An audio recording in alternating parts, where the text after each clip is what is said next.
날마다 믿음으로 나 살아가리.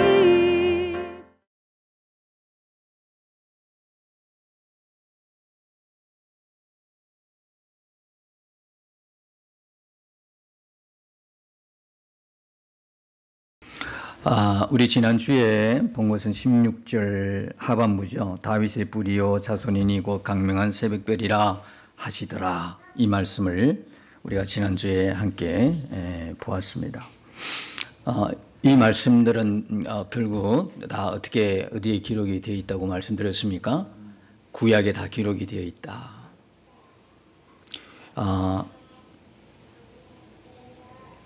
다윗의 뿌리요 자손이다. 이사야 11장에 있죠. 거기에 보면 이새의 뿌리에서, 그죠? 이새의 줄기에서 한 싹이 나온다. 결국 예수님을 예언한 거죠. 예수님을. 그도 말씀드립니다만 구약 전체는 오시는 예수님에 대해서 계속된 말씀이죠. 그리고 이게 또 광명한 새벽별이다. 이 말씀은 어디에 있냐면 이사야 9장에 있죠. 캄캄한 세상에 빛으로 임하시는 예수님. 근데 이게 몰라요.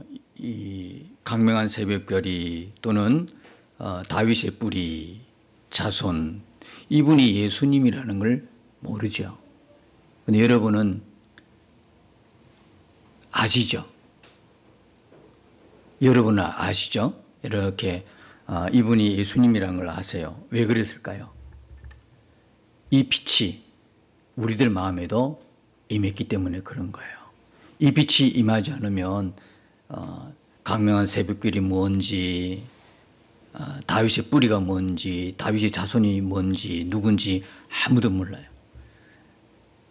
그래서 고린도후서 4장 6절에 어두운 데 빛이 빛이라 말씀하셨던 그 하나님께서 예수 그리스도의 얼굴에 있는 하나님의 영광을 아는 빛을 우리 마음에 주셨느니라. 우리 마음에도 이 빛이 임했기 때문에 강명한 새벽별이 구약에서 이야기했던 그 예수님이시구나. 다윗의 뿌리요 자손이 이사야가 예언했던 그 예수님이시네. 그리고 그 예수님 얼굴에서 하나님의 영광을 보는 거예요. 십자가에 달리신 그 예수님 얼굴에서, 예수님에게서 하나님의 영광을 쫙 보는 거예요. 이게 보통 일이 아니라고요, 이게. 아무나 이런 영광을 보는 게 아니에요. 아무나. 이 강명한 새벽별은 뭡니까? 그 어둠을 헤치고는 큰 빛이라고 말씀드렸죠. 온 세상이 캄캄할 때 빛으로 임했단 말이에요. 마태복음 4장에 보면 온 어두운 세상에서, 그죠? 흑암에 사는 백성들에게 빛이 임했다는 거예요. 그늘에 앉은 자에게도, 그죠? 빛이 임했다는 거예요. 우리가 다 옛날에 그런 사람들이었대요. 흑암에 사는 백성들이었대요.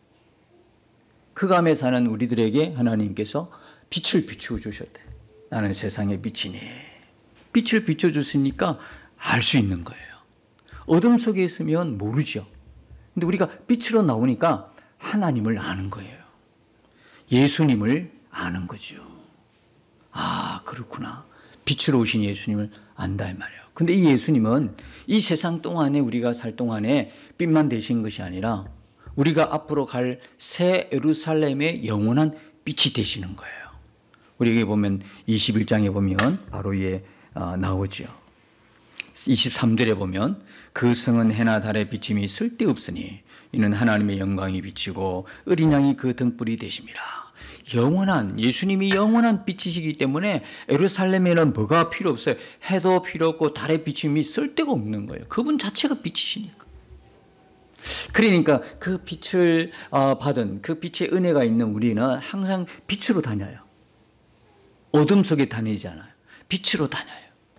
빛으로 다닐 수밖에 없어요. 어둠을 찾아다니는 사람이 있죠. 악을 좋아하는 거예요. 악한 일을 행하는 사람들. 그러나 빛으로 가면요, 우리 속에 빛이신 예수님이 계시기 때문에 어둠을 헤맬 수가 없어요. 어둠으로 갈 수가 없어요. 혹시 궁금해서, 호기심에 어둠에 갔다가도 금방 바퀴벌레 여러분 아시죠? 징그러운 바퀴벌레. 그 어둠 속에 있어요. 빛으로 나오지 않아요. 빛으로는 절대 볼 수 없어요. 근데 그 어두운 구석을 탁 비추면, 후레쉬로 탁 비추면 어떻게 돼요? 호달딱 하고 도망가요. 사단이 그런 거예요, 사단이. 악한 이 사단, 악한 것들은요, 빛으로 안 나와. 빛으로 행하지 않아요. 낮에 행하지 않아요. 꼭 어두운 밤에. 밤에 범죄가 많이 일어난 이유예요. 어둠에 잡힌 자들. 그러니까 빛이 딱 비춰버리면 어떻게 돼요? 깜짝 놀라고 그들의 정체가 다 드러나는 거예요. 예수님의 빛으로. 그러면 그 예수님의 빛으로 행하기 위해서는요, 우리 안에 계신 예수님이 분명해야 되는 거예요. 믿음이 분명해야 되는 거예요. 바라봄이 분명해야 되는 거예요. 예수님을 믿어야 되는 거예요. 예수의 생명뿐만 아니라 빛이신 예수님의 그 능력을 갖고 있는 사람이 사단을 대적할 수 있는 거예요. 어둠 속에 있다가는 절대 대적 못한다고요. 제 가운데 있으면요, 악한 것들이 나에게 영향을 주지 그 악한 것을 물리칠 수가 없는 거예요.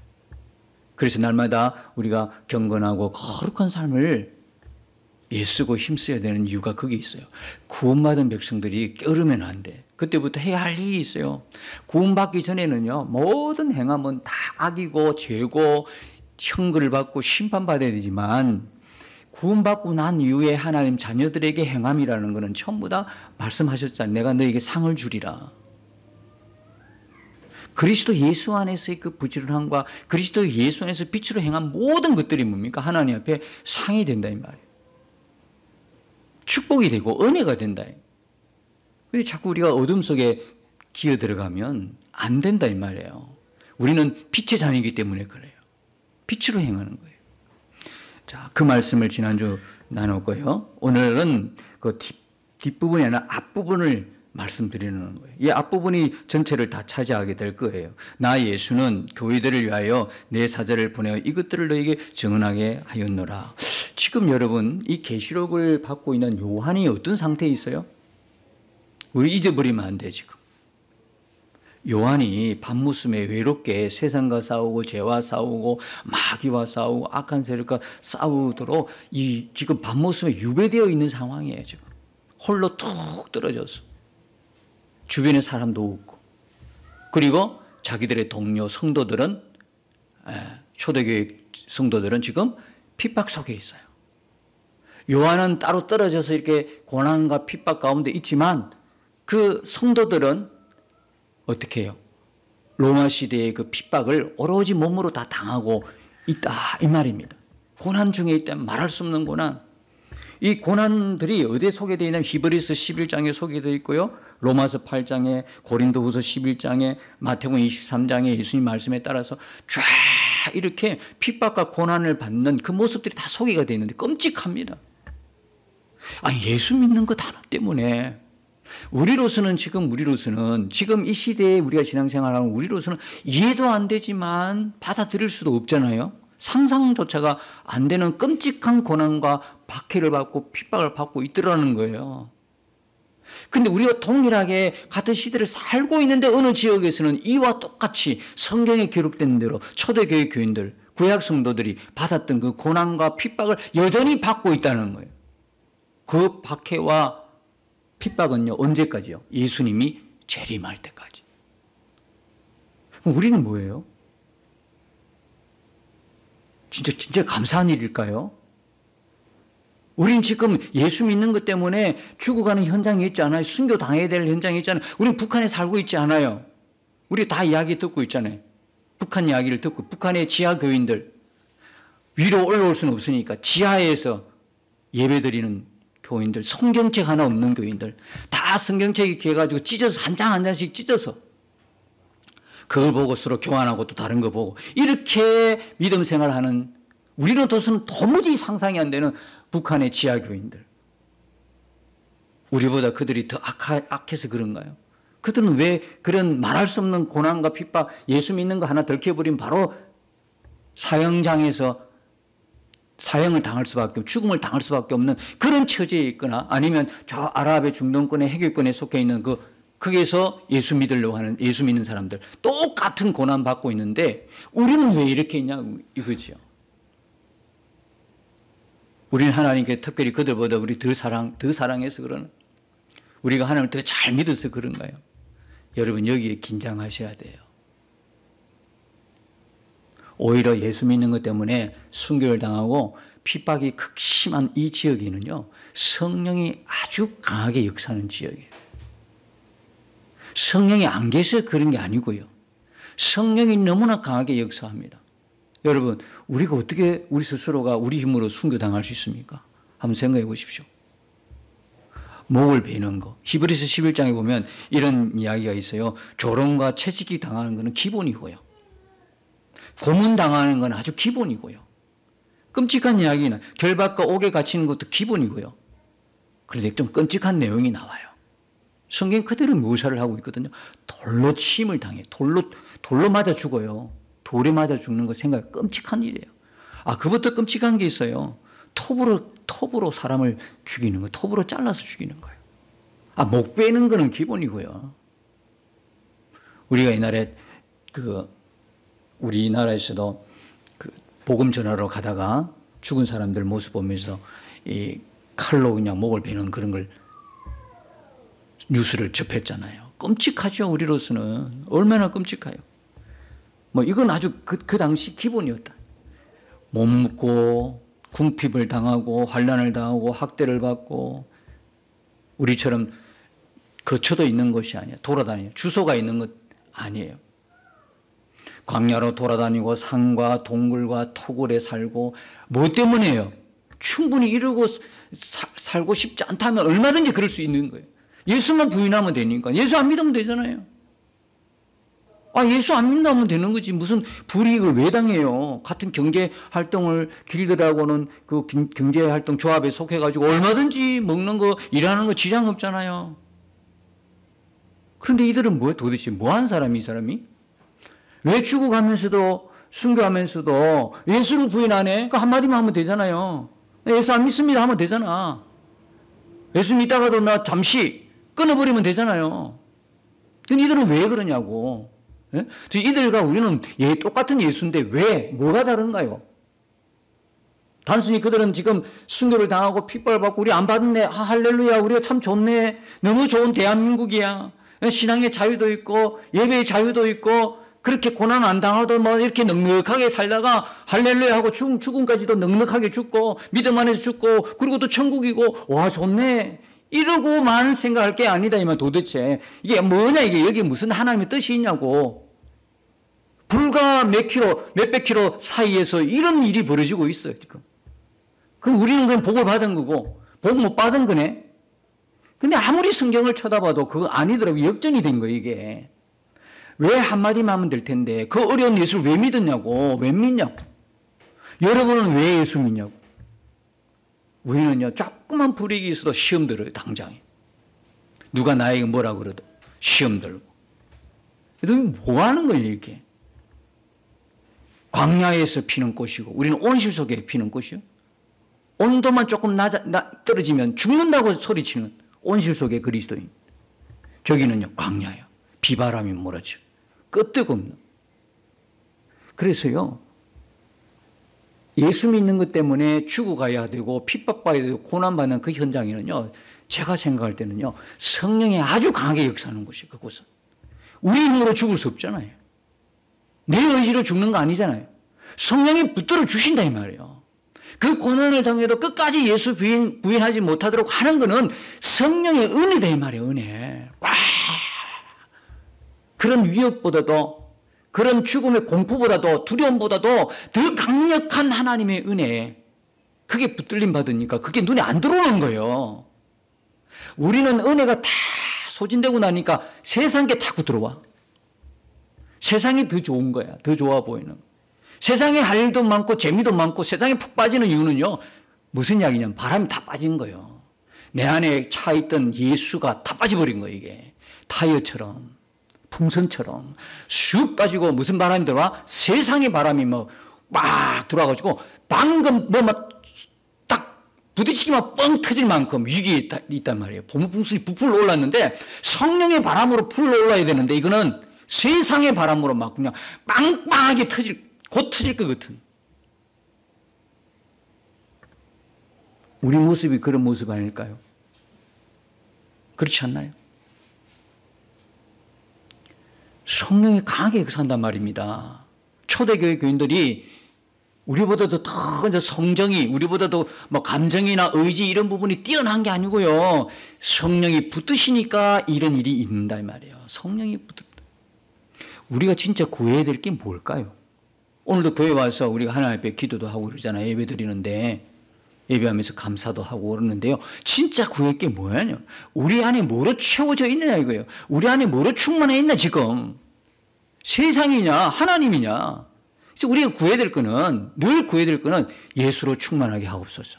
예수가 충만하지 않으니까 자꾸 환경이 문제가 더 크게 보이는 거예요.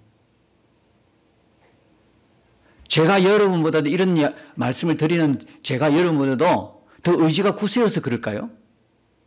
절대로. 저는 작심 3일이에요. 아니 3일 가면 많이 가는 거예요.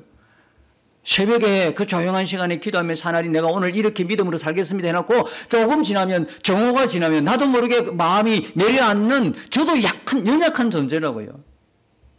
뛰어나서 그런 이야기가 아니에요. 여러분보다도 감정적으로나 의지적으로 조금 더 나아서 그런 게 아니고, 저도 똑같은 사람, 똑같이 문제만 보면, 사람만 쳐다보면, 세상 쳐다보면 나도 약해질 수밖에 없는 연약한 존재인데요. 그래서 우리 모두에게 필요한 건 뭐냐면 예수로 충만해지는 거예요. 성령으로 충만해지는 거예요. 누구나 할 것 없어요. 그건 예외가 없어. 대상이 예외가 없어요. 이 세상 살 동안 진짜 우리가 구할 거는 성령이다. 성령. 충만합니다. 그냥 이름만 걸쳐놓은 그리스도이 아니에요. 교회 교적부에 이름만 걸쳐있고 마치 천국 가는 것처럼 착각하고 있는 그리스도이 아니고 실제적으로 살아계신 성령님으로 충만해지기를 갈망하는 거예요. 그게 기도는 거예요. 기도가 되는 사람. 지금 이런 고난을 당하면서도 고백해 보십시오. 누가 우리를 그리스도의 사랑에서 끊으리요? 로마서 8장에. 감격스럽지 않습니까? 여차하면 그냥 예수 안 믿어버리려 그냥. 교회만 오면 막 그냥 귀찮게 그냥 양육받으라 막. 교회만 오면 막 자꾸 뭐 그런 식으로 신앙생활 하지 말. 자꾸 이런 소리 안 듣고 좀 편안한 소리 할 수 없나? 여차하면 내가 이 교회가 이게 여기밖에 없어. 떠날 준비가 항상 되어 있는 교인들. 그들에게 어떻게 이런 말이 이해가 돼요? 이 핍박과 죽어가면서도 누가 우리를 그리스도의 사랑에서 끊으리요? 환난이나 공고나 박해나 기근이나 혁신이나 위험이나 칼이랴. 아, 너무 달라도 너무 다르지 않나 이게? 왜? 똑같이 예수 믿는데 왜? 도대체 왜? 왜 이럴까? 그들의 고백이 들어보십시오. 이 모든 일에 우리를 사랑하신 이로 말미암아 우리가 넉넉히 이기느니라. 죽어가면서도 이긴다고 고백하는 이들은 도대체 누군가? 이들의 정체는 누구냐 이 말이죠. 고린도서 11장에는요 사도 바울이 겪었던 일들을 쫙 기록하고 있어요. 그가 받았던 박해와 고난, 그죠? 강의 위험, 강도의 위험, 동족의 위험, 이방인의 위험, 신의 위험, 막 온갖, 그죠? 돌에 맞아 죽고, 뭐 돌에 뭐 40분에 하나 감한 거 맞고, 뭐 줄이고 못 묶고, 뭐 유리당하고 굴과 이굴 저굴 피해 다니고. 사도 바울이 직접 자기가 당한 걸 이야기하고 있잖아요. 이게 스티그마예요. 예수 믿는 성도의 흔적이라고. 우리 하나님 앞에 가면 지금 우리 눈으로 볼 땐 그들은 못 산 거야. 우리가 잘 산 거야. 우리나라 복을 얼마나 받았는지, 저와 여러분이 복을 얼마나 받았는지, 세상에 이렇게 평안하게 이렇게 안전하게 박해가 없는 나라에서, 물론 우리 조상들이 먼저 믿은 선배들이 순교의 피를 흘려주신 은혜로, 그 덕으로 야 할렐루야 하고 하나님 앞에 우리가 편안하게 죽고 그죠? 죽는데도 아주 편안하게 할렐루야 천국 보입니다 옆에서 찬송 불러주고 이렇게 한단 말이에요. 근데 예수님 앞에 섰을 때 한번 생각해 보십시다. 예수의 흔적이 내 몸에 있는지, 예수 믿는 것 때문에 저항했던 내 몸의 흔적들, 상처들, 핥힘을 당했던 거, 매맞았던 흔적들, 이런 게 우리에게는 없어요. 그들은 많아. 다르겠죠, 뭔가. 이 다름에 대해서 하나님이 우리를 차별 안 했으면 좋겠어요. 물론 그럴 하나님은 아니지만. 그럼 뭔가가 좀 다를 것 같아. 그들 온몸에 예수의 흔적이 있는 거예요.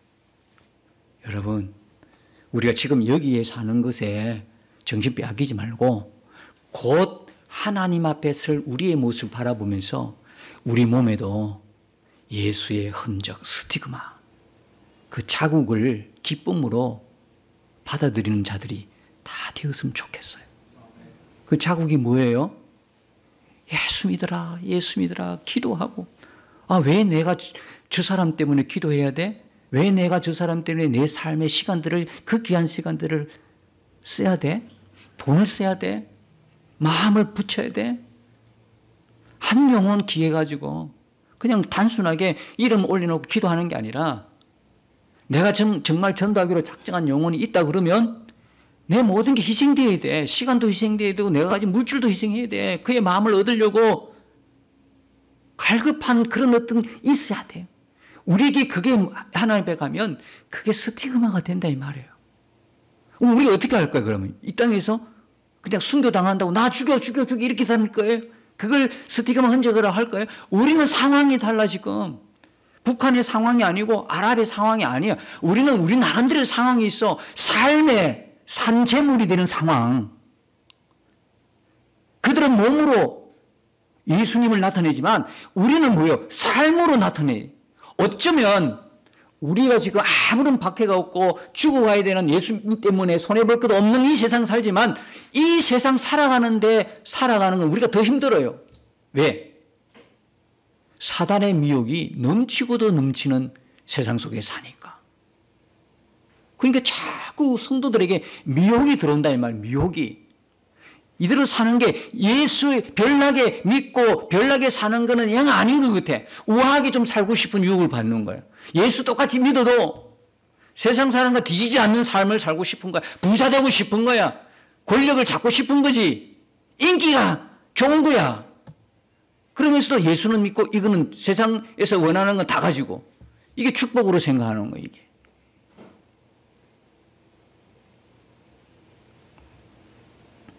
삶으로 예수의 산자분이 된 거. 그 우리에게 스티머가 되는데 한 영혼을 위한 그죠? 복음 전도하면서 말만은 기도도 중요하지만 기도만 하고 있으면 문제가 되는 거예요. 기도만 하고 있으면 안 돼. 기도와 삶이 함께 가야 되는 거예요. 그에게 나의 모든 귀한 것들을 쏟아부어야 됩니다.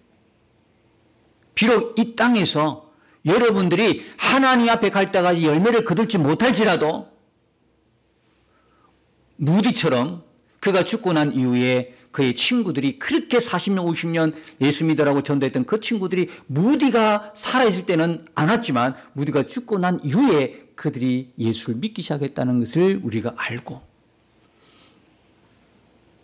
그들이 하나님께서 그들을 구원하는 그 순간까지 내 시간과 내 물질과 내 몸으로 그들을 섬기고 헌신하는 이 땅에서 왕노릇하는 하나님의 사람들로 하나님 우리를 세워주신 걸 믿으시고 여러분들이 살아가면서 그런 우리나라 환경 속에서 믿음이 삶으로 순종하여 살아내는 그 흔적들, 그 스티그마가 하나님 앞에 갔어도 부끄럽지 않는 그런 모습으로 세워줘야 되지 않을까요? 자, 이런 고난 속을 받고 있는 요한이었어요. 초대 교회였고요. 구약 성도들이었어요. 그런데 예수님께서 환상을 열어 보여주시는데 이것보다도 더 큰 환난을 주시는 거야. 여러분 이게 말이 된다고 생각하십니까? 우리가 믿는 예수님이 이런 분이세요? 여러분은 어떤 분이라고 생각하세요? 아니 지금 제가 쭉 이야기했잖아요. 순교당하는 기분이고 죽고 유리당하고 이런 모든 상황이 극심한 상황 속에 있는 성도들에게 계시록을 통해서 예수님이 보여주시려고 했던 이것들이란 게 뭐냐 이 말이죠. 야 요한아 너희가 지금 받는 고난 내가 다 알고 있는데 그거 고난이라고 생각하지 마라. 앞으로 더 큰 고난이 올 거야. 그래서 이것보다도 너희들이 지금 당하는 이 고난보다도 더 큰 고난을 너희들이 과연 어떻게 이겨내느냐는 볼 거야. 그리고 이겨내면 천국에 볼 것이고 이겨내지 못하면 지옥 보낼 거야. 너희들이 이 고난을 이겨내는 걸 보고 나를 얼마나 사랑하는지를 내가 볼 것이야. 너 요한도 예외가 아니야. 너도 이 앞으로 지금 당하는 고난보다 더 큰 고난을 이겨내야만 넌 천국 가고 너 구원할 것이지 탈락하면 너는 안 되는 거야. 이렇게 이걸 보여주실까요? 어떻게 생각하십니까? 지금 당하는 고난이 작아서 이 고난을 보다 더 큰 고난이 주어질 거다. 그럼 요한은 이 말씀을 딱 보고 들었을 때 와, 그러네. 예수님이 진짜 우리 사랑해서 말씀을 주시는 거래라고 느낄 수 있을까요? 도대체 그 시대의 그리스도인들은 무슨 죄가 많아가지고 그렇게 더 큰 고난을 당하고 죽어가야 되나요? 그럼 믿음으로 구원받는다는 건 도대체 뭐예요, 그러면? 고난을 견뎌서 구원받는다는 이야기는 이 사람들이 다 천국에 갔다 생각하면 그 천국이 과연 천국이 될까요? 전부 다 자기 자랑할 거 아니에요. 그 예수님 은혜가 어디 있어, 그게?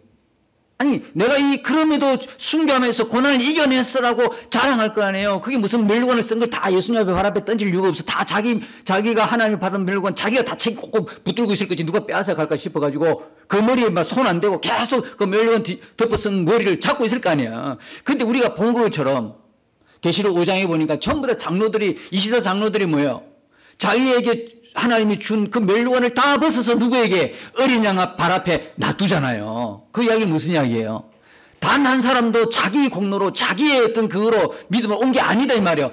우리 구원받은 모든 게 뭐냐면 하나님의 은혜였다는 거 아니에요. 그러니까 그 멸류관을 벗어줄 수밖에 없단 말이죠. 내가 믿음을 지켰다고 생각했는데 알고 보니까 어린 양의 은혜였다라는 거죠. 이 벗을 수밖에 없어요. 근데 만일에 고난을 이겨서 구원받고 천국 갔다. 그런 사람은 천국에 모여있다. 그게 무슨 천국이 되겠어요? 자기 자랑하기 바쁘지. 예수 공로 어디 있어요? 아니다 이 말이에요. 그래서 하는 결론은 뭐냐면 7년 대환란이라는 거 없어요. 7년 대환란, 앞으로 예수님 오시기 직전에 7년 대환란 있다고 그렇게 요한계시록을 해석하는 분들이 너무 많아요. 여러분도 다 그렇게 알고 있을 거예요. 아, 예수님 오시기 전에 반드시 몇 년간 환란이 있을 건데. 아니, 지금 환란 당하고 있는 건 전혀 눈에 안 보이나요? 말씀드렸잖아요. 히브리서 11장 그 부분에 있어서 고난받는 그 고난 지금도 계속되고 있다니까. 우리가 고난 안 당했으니까 없는 것처럼 여러분 우리가 착각할 뿐이죠. 불과 몇 킬로 떨어진 그곳에서도 있고 있잖아. 지금도 예수님 때문에 실제적으로 목배임 당하고 죽어가는 얼마나 많아. 재림 때까지 그 일은 계속 펼쳐질 거예요. 그보다 더 심각한 7년 대환란이 온다고요? 그러면 뭐가 또 틀리냐면 20절의 말씀이 안 되는 거예요. 이게 안 되는 거예요. 20절 보세요.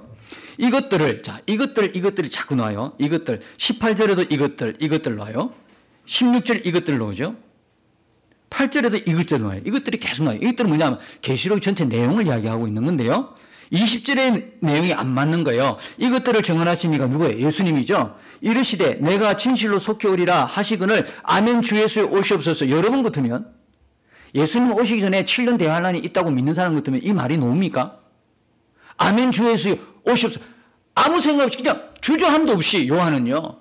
내가 속히 가리라. 이 말은 다른 말로 이야기하면 더 큰 환란이 기다린다 하면은 이 말은 뭐냐면 너에게 환란이 있을 거란 똑같은 말이거든요. 근데 어떻게 요한이 기쁨으로 아무 주저함 없이 내가 속히 가리라 이런 말씀하니까 아멘 주 예수에 오시옵소서 그렇게 말할 수 있을까요?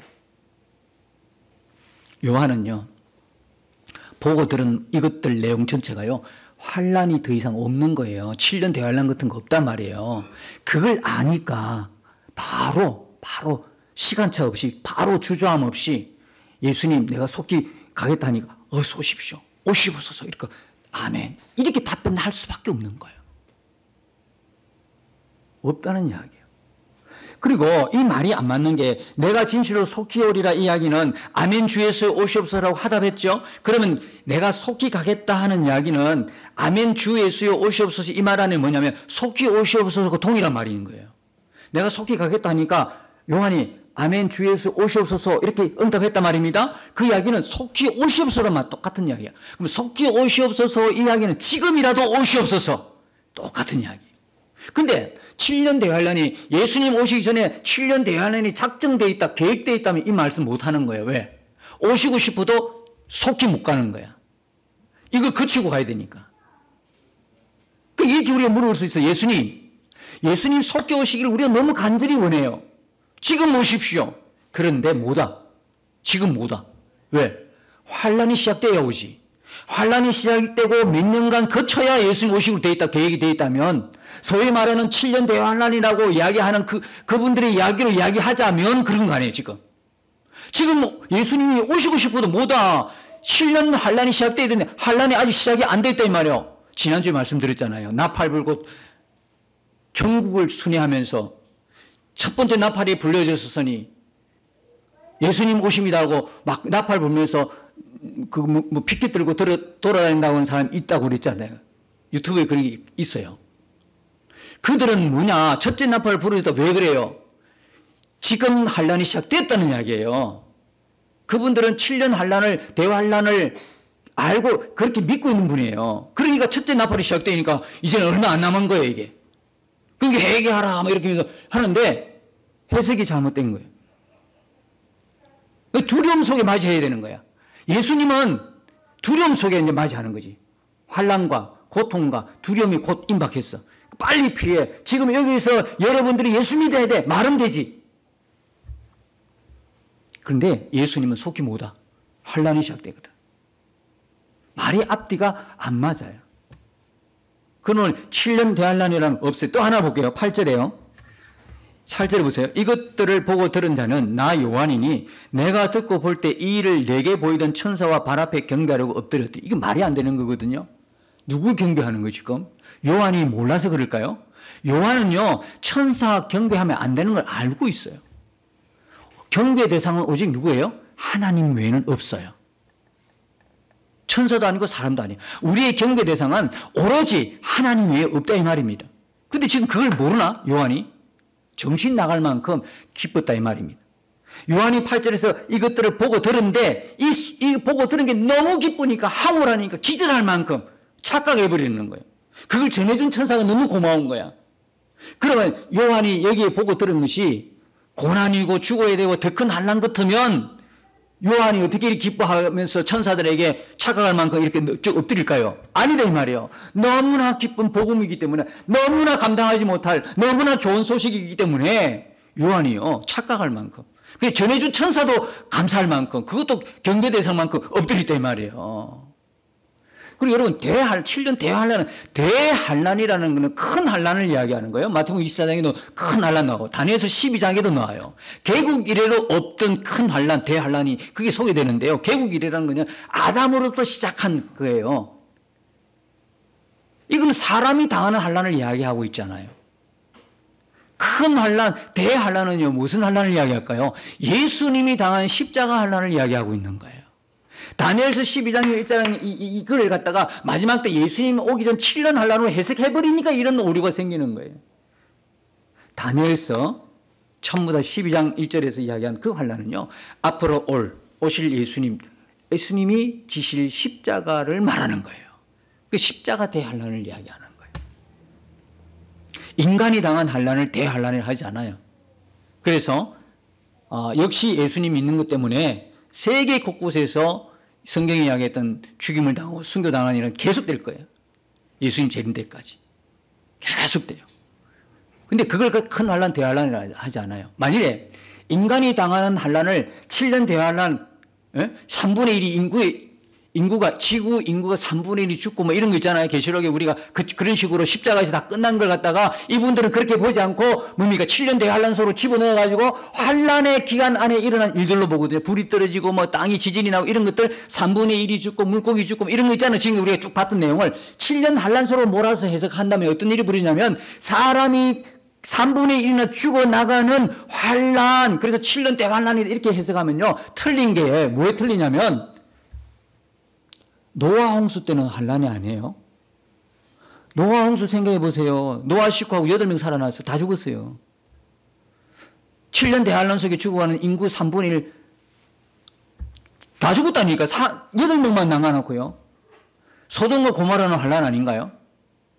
바벨론을 포로 갈 때 끌려가면 죽은 그 환란은 환란 아닌가요? 그거보다 말도 못하는 환란이 또 하나 있어요. 그게 뭐냐면 아담이 당한 환란이에요. 아담 속에 당한 인류의 환란은요, 모두가 죽어버렸어요. 아담 포함해서 다 죽어버렸어요. 이게 사람이 당하는 환란을 7년 대환란으로 해석하면 안 되는 이유가 거기 있어요. 애시당초 사람이 죽어나가고 그렇게 많은 인류가 죽어가는 그런 환란을 대환란으로 이야기하면 그보다 더 큰 환란이 이미 있었다니까요. 개국 이래로 처음 있는 환란이 아니다 이 말이에요. 그러므로 결론은 뭐냐? 예수님 오신 직전에 7년 대환란은 없다는 이야기야. 예수님이 속히 온다는 표현은 뭐냐면 반드시 그리고 갑자기 온다는 이야기예요. 그래서 예수님은요 반드시 속히 오시고 갑자기 오시는데 환난 과정을 거쳐서 오시는 것이 아니라 지금도 오늘도 오신다.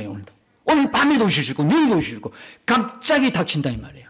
그런데 예수님이 오실 때 시대 정황이 딱 벌어지는 게 뭐냐면 노아의 때와 같으니라. 인자의 임함이. 무슨 이야기입니까? 관심이 없어요. 예수님이 무관심한 때 예수님이 오셔요.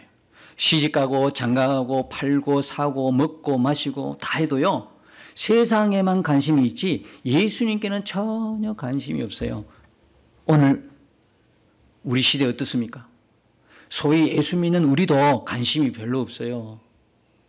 예수님 내 안에 계십니다 아무리 이야기해도요 그게 우리의 목숨이 걸려 있는데도 불구하고 별 관심이 없어요. 그래서요 지금 딱 예수님 오실 때 딱 좋은 시대예요. 그렇게 여러분 예전처럼 그 예수님이 오신다 아니 안 오셨네 그리고 마음 팍 그냥 편안하게 내려놓을 때가 아니에요. 나부터 생각해 보시보라고. 다른 사람 보지 말고 나부터 도대체 예수님에 대한 관심이 있는가. 계시록을 이렇게 우리가 이제 마지막 완물이 담겨 있는데도 불구하고 예수님의 재림에 대해서 관심이 진짜 있는지, 나는 예수님을 바라보고 있는 사람인지, 내 안에 계신 그 복음 예수님인데 분명하게 그 예수님의 사활이 걸린 그 문제에 대해서 내가 관심이 있는 건지, 아니 바라보고 애쓰고 있는지, 날마다 엎었다가 세웠다가 엎었다고 세웠다가 하는 이 과정 속에서도 끝까지 예수님을 바라보고 애쓰려고 힘쓰려고 갈망이 내게 있는지. 아무도 무관심할 때, 소위 말하는 교회도 잠잘 때 예수님은 임하시는 거예요. 무관심할 때. 그래서 여기서 말하는 이것들은 뭐냐면 그렇게 요한이 듣고도 기뻐했던 이건 뭐냐? 복음입니다. 십자가의 복음. 그래서 계시록 전체 내용은 뭡니까? 1장에서 예수님이 함께 계시는 걸 보여주고 2장 3장에서 예수님이 교회를 인도하시는 장면을 보여주시고요. 4장부터 20장 6절까지 뭡니까? 십자가 복음이 딱. 왜요? 십자가로 구원하고 심판하신다. 십자가로 뭡니까? 사단과 악한 것들을 심판하시고 하나님의 백성들은 예수의 피로 말씀으로 깨끗이 씻어서 흰옷을 입혀주시고, 그 다음에 20장 7절부터 22장 21절까지는 재림복음이에요. 예수님이 재림하시면 어떤 일이 벌어집니까? 심판받은 이들을 불못에 던져버리는 거예요. 그리고 하나님의 백성들은 새 예루살렘으로 들어가게 하신다. 이 내용 전체가 뭡니까? 요한계시록의 내용이라고요. 7년 대환란 이런 이야기 하는 게 아니다 이 말이죠. 그러니까 우리가 그 십자가에서 다 이루어진 그 일들, 예수님이 이루신 일들, 성령님이 이루신 일들, 하나님이 이루신 이 일들을 십자가에서 다 일어난 구원과 심판으로 보니까 계시록이 전체가 뭡니까? 하나님의 복음이었다는 거예요. 이 복음을 딱 들은 요한이 기쁠 수밖에 없죠. 너희들 지금 환난 당하고 죽어가고 고난받고 있지만 곧 내가 갈 것이고 너희들은 구원받은 하나님의 백성일 것이고 백성이고 내가 반드시 너희들을 고난을 주고 핍박 주고 죽였던 그들을 내가 심판할 것이고 불못에 던져버릴 것이다. 조금만 참아라. 조금만 견디내고 이겨내라. 승리해라. 그냥 그들이 위로를 받는 거예요. 그렇구나. 예수님 살아계시구나. 아니 내 혼자 당하는 고난인 줄 알았다고. 요한도 밤모습에 혼자 유배당했을 때 자기 혼자인 줄 알았어. 쓸쓸하게 혼자인 줄 알았어. 그런데 그 1장에 보니까 살아계신 예수님이 딱 등장하잖아요. 내가 너와 함께 있다. 이걸 보여주고 있죠. 그게 1장이란 말이에요. 그러니까 이 은혜 뒤에 보면 1절에 보면 주 예수의 은혜가 모든 자에게 있을지어다. 고난을 받다 그러면 이런 말 못해요. 요한이요. 마지막 결론으로 주 예수의 은혜가 모든 자들에게 있을지어다. 아니, 나만 고난 받으면 돼. 이런 심정이면 내 아이들, 내 가족들은 이 고난 안 받고 싶으면 누가 있겠어요? 이 고난을 나는 받아도 모르지만 내 가족들에게는 이 고난이 넘어가면 안 된다는 거예요. 그게 다 우리들의 마음인데 어떻게 요한은 주 예수의 은혜가 모든 자들에게 있을지어다 그래요? 그러니까 첫 1장 1절에 보면 예수 그리스도의 계시라 그러잖아요. 여기 마지막 계시록 끝절에는 뭡니까? 주 예수의 은혜라고 해요. 계시가 은혜와 똑같은 이야기야. 그럼 이 은혜는 무슨 은혜냐고? 환난의 은혜야? 모든 사람에게 다 있으면 좋겠어. 나도 받고 좋고 너도 받아. 모든 사람에게 이 은혜가 임했으면 좋겠어라고 이야기하는 이게 고난이요? 더 큰 환난이요? 7년 대환난 같은 걸 너도 받아? 나도 받았으니까 너도 받아야 돼? 이런 마음일까요? 아니다라는 거예요. 계시는 예수 그리스도의 계시, 요한계시록은 뭐냐? 은혜다 이 말이에요. 예수님의 은혜다 말이에요. 이 은혜는 뭐냐? 십자가의 복음, 재림의 복음, 예수님이 십자가에 다 이루는 그 구원, 그리고 심판, 이걸 이야기한다 이 말이에요, 이게. 그러니까 이 은혜를 다 누리라는 거예요. 너도 예수 믿고 이 은혜를 받으라는 이야기죠. 아시겠죠? 그러니까 예수님과 동행하는 은혜 1장에 2장 3장은 교회, 쓸쓸하게 고난받고 핍박받고 순교당하는 이 교회도 하나님이 함께 계신다는 걸 보여주잖아요. 그게 2장과 3장이잖아요. 교회를 인도하는 은혜. 그리고 4장부터 20장 6절까지 보면 십자가의 은혜. 그 다음에 20장 7절에서 마지막 22장 21절까지 재림의 은혜. 통틀어서 이 은혜가 우리 모두에게 있기를 원하노라. 이걸로 끝나고 있잖아요. 사랑하는 성도 여러분, 이 계시록은요 십자가 복음입니다. 이게 두려운 책이 아니라고요. 무서운 공포스러운 책이 아니에요. 다 이러니까 보기 힘들어하고 안 보려고 그래. 보십시오. 왜 봐야 되냐면 이것 때문에 그래요. 18절 때문에 그래요. 18, 19절 때문에. 이단이 어디서 나오냐면 계시록에서 나온다 그러죠. 계시록이 잘못된 게 아니고요. 계시록을 이용해 먹는 이단이 잘못된 거예요. 이걸 제하면 안 돼요. 이것들 빼면 안 된단 말입니다. 더하면 안 된단 말입니다. 이단들이 꼭 그래요. 붙였다가 뺐다가 붙였다가 뺐다가 자기들 유리한 편으로 하나님 말씀을 제하면 생명책에서 제함을 받고 거룩한 성에 참여함을 제함을 받는데 또 더해. 또 거기다가 뭐가 부족하다고 더합니까? 여러분, 그래서 직통 계시 없습니다. 제가 지난 말씀드렸죠? 그냥 은사와 능력을 행하고 이게 미혹이에요. 지금 우리 시대는요 말씀으로 붙들 끝까지 가야 되는데 자꾸 미혹시킨 게 뭐냐면 우리나라에는 지금 치유 회복 이런 그냥 세미나도 많고 역사도 많고 귀신 내쫓는 역사 막 보여주는데요. 북한에 있는 성도들이 그런 거 보고 뭔 도움이 되겠어요? 예수님 때문에 죽어가는 그들이 그거 보면 좋다 이렇게 하겠어요? 그들은 오직 구원의 복음, 이 복음을 먹고 성령의 강한 역사 속에 있는 그들이 병 고쳤네 할렐루야 따라가고 그러겠어요? 귀신 내쫓았네 할렐루야. 물론 그런 역사 부인 안 하지만 그것들이 어떻게 생각하면 우리를 말씀에 세우지 못하는 미혹의 역사일 수 있다 이 말입니다. 잘 분별하셔야 되는 거예요. 잘 분별하셔야 돼. 그러니까 이단들이 꼭 뭡니까? 붙였다 뗐다 하는 거예요. 여러분, 이만희는요 지옥 중에 지옥입니다. 이 말씀을 벗어날 수가 없어요. 그러니까 이 모든 이단들은요 지옥 가더라도 가장 중앙에 갈 거야 아마. 두려워할 줄 몰라.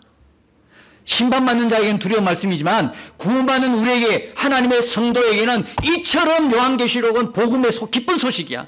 이처럼 좋은 정말 우리를 갖다가 감격스럽게 감사하게 은혜 충만하게 받는 책이 없어요. 그래서 여러분들은 계시록의 말씀을 기쁨으로 여러분이 읽고 듣고 하셔야 돼요.